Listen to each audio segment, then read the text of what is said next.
Please subscribe Tito Manny Vlog.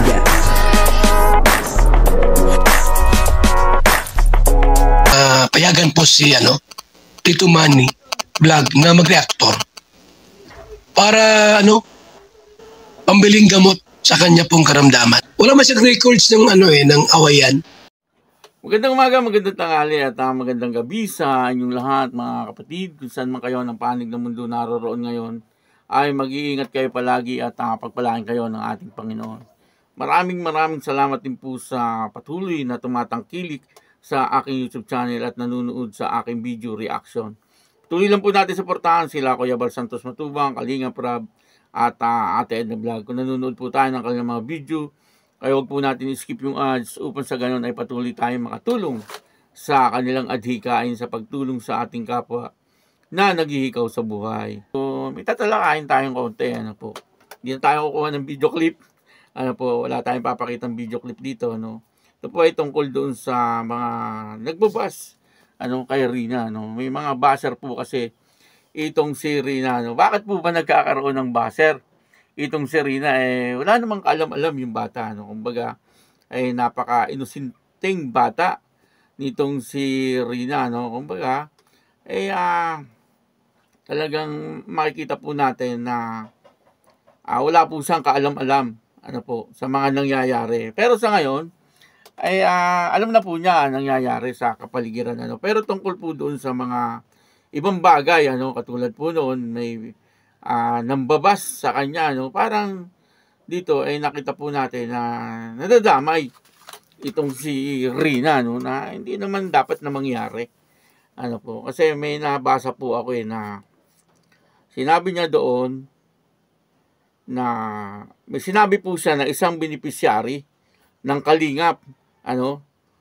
Sinabi niya po yung isang beneficiary ng Kalingap, parang yun po ang ina-idol niya, kumbaga yun ang hinahangaan niya, yung isang beneficiary ng Kalingap. At medyo hindi maganda yung kanyang mga binitawan na salita. Siguro kung nanonood ka, alam mo kung na ikaw ito, itong sinasabi ko. At ang sabi niya po roon ay bakit daw itong beneficiaryng ito ay hindi pa napapagawa ng bahay, samantalang itong si Rina ay 2 beses na. Kumbaga ikalawang beses na pagagawa ng bahay, at tinawag niya po si Rina na hindi maganda, hindi maganda yung kanyang sinabi. Alam niya naman po na may sakit si Rina na ganoon dati, pero ngayon magaling na po si Rina.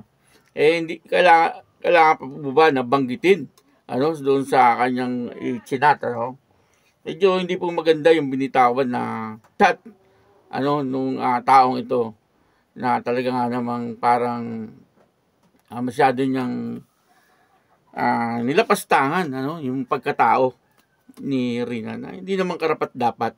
Ako, napakatagal ko na pong nagre-reaction kay Rina, pero sa totoo lang po, ang talagang hinahangaan ko sa mga beneficiary ng Kalingap ay si Rina. Una si Rina kasi ay may karamdaman po siya, at dati po talagang napakahirap din ng buhay nila. Hanggang sa ngayon ay nakikipaglaban pa rin siya doon sa karamdaman, bagamat nandoon na po siya sa normal.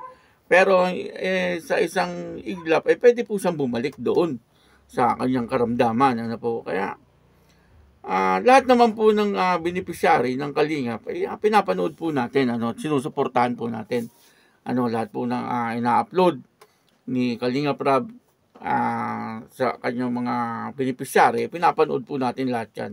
Ganun din po si Kuya Bal Santos Matubang. Kaya lang, siyempre meron po tayong isa na parang hinahangaan ko talaga. Parang noon, ang hinahangaan po natin noon sa mga binablog ni Kuya Bal, si Lola Damiana. Parang ganun, pero madami din po binablog noon ni Kuya Bal, si Lola Ninita, si Lola, yung nag-i-English. Maraming Lola, yung si Walking Lola. Maraming Lola noon, pero pinaka-paborito ko po noon ay si Lola Damiana. Parang ngayon lang, sa mga beneficiary naman ni Kalingap, yung mga Kalingap Angels, ay si Rina ang talagang medyo paborito ko. Pero lahat naman sinusuportahan po natin. Ano po, kaya medyo masakit ano sa damdamin na si Rina minsan mababas, ano, binabas po. Hindi naman dapat na ibas nyo si Rina, no? Dapat yung ibas yung mga tao na nagsasabi sa inyo ng hindi maganda. Hindi po kailangan na idamay nyo si Rina, no? Kung ano man po yung inyong mga galit, huwag nyo pong idamay si Rina kasi yung bata ay napaka-inosente at wala pong kaalam-alam. Ano po? At ang isa pa, hindi naman po kailangan na magsalita kayo ng hindi maganda upang iparating nyo yung inyong simpatsya, ano, parang ganon, yung inyong karaingan, ano, gusto nyong iparating kay Kalinga Prab, hindi naman kailangan na magsalita pa po kayo ng hindi maganda at dinamay nyo pa po si Rina. Pwede naman po yan sabihin sa magandang pamamaraan, ano po, hindi po yung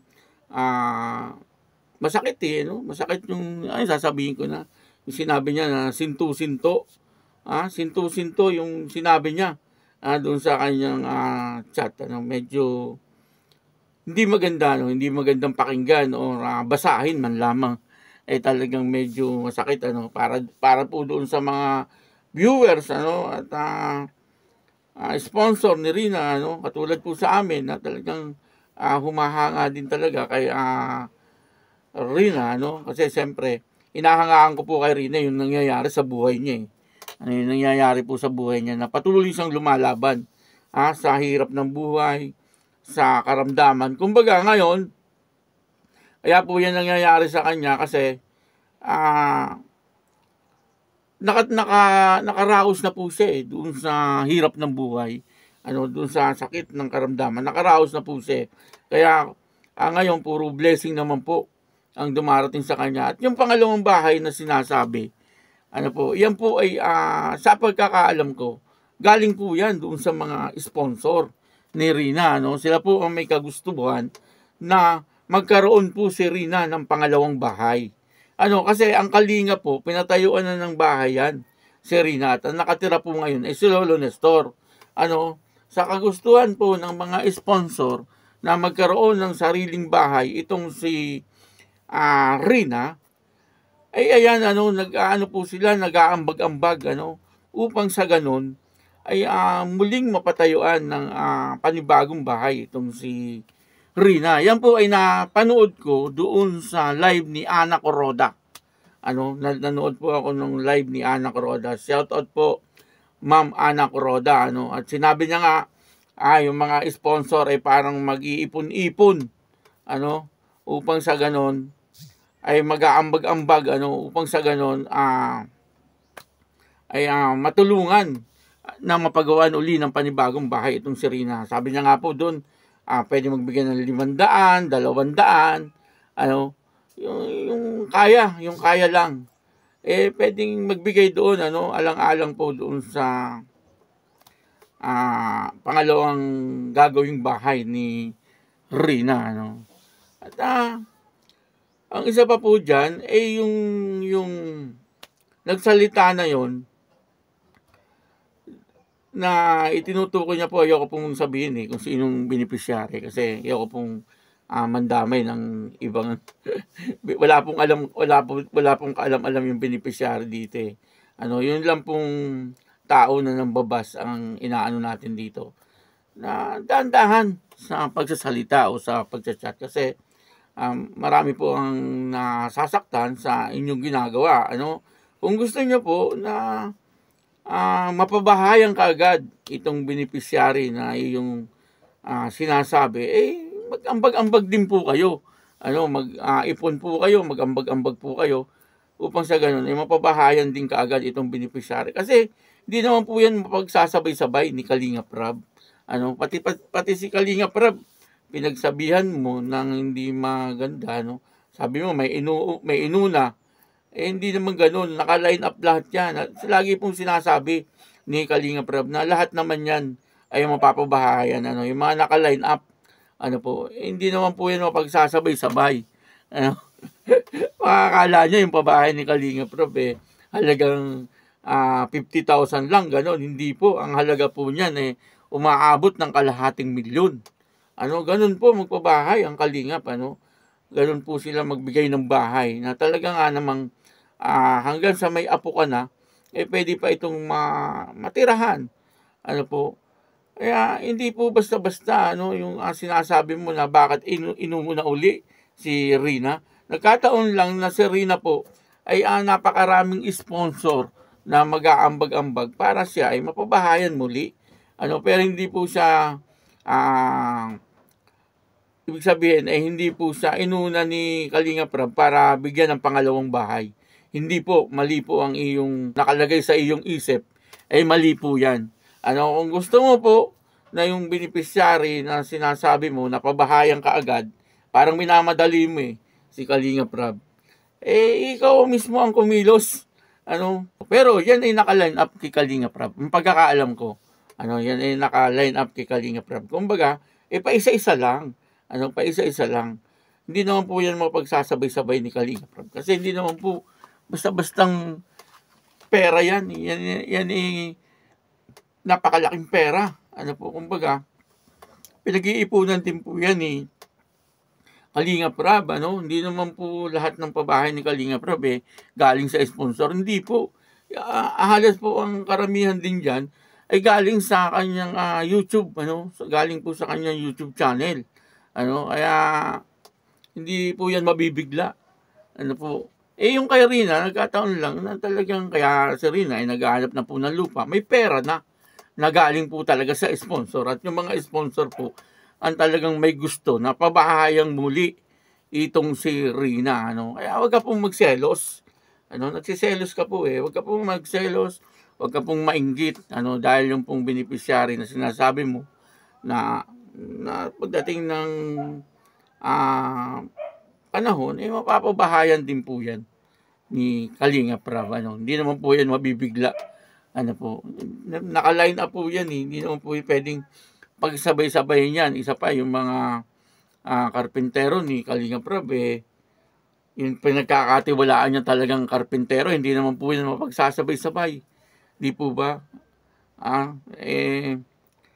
Alam naman po natin na si Kalingap Rab may mga pinagkakatiwalaan din yan na mga karpintero. Ayun, sila Supermac. Na may kasama din paglingap yung ginagawa. Po. Kaya sana maunawaan nyo na lang. Magkaunawaan na lang. Huwag po yung ganyan na kung ano po ang sasabihin nyo kay Rina. Kawawa yung bata. Kawawa yung bata. Talagang napakakawawa ng bata. Kasi may sakit na nga po siya. Ngayon pa lang po siya halos gumagaling. Tapos gaganyan ninyo. Huwag ganyan.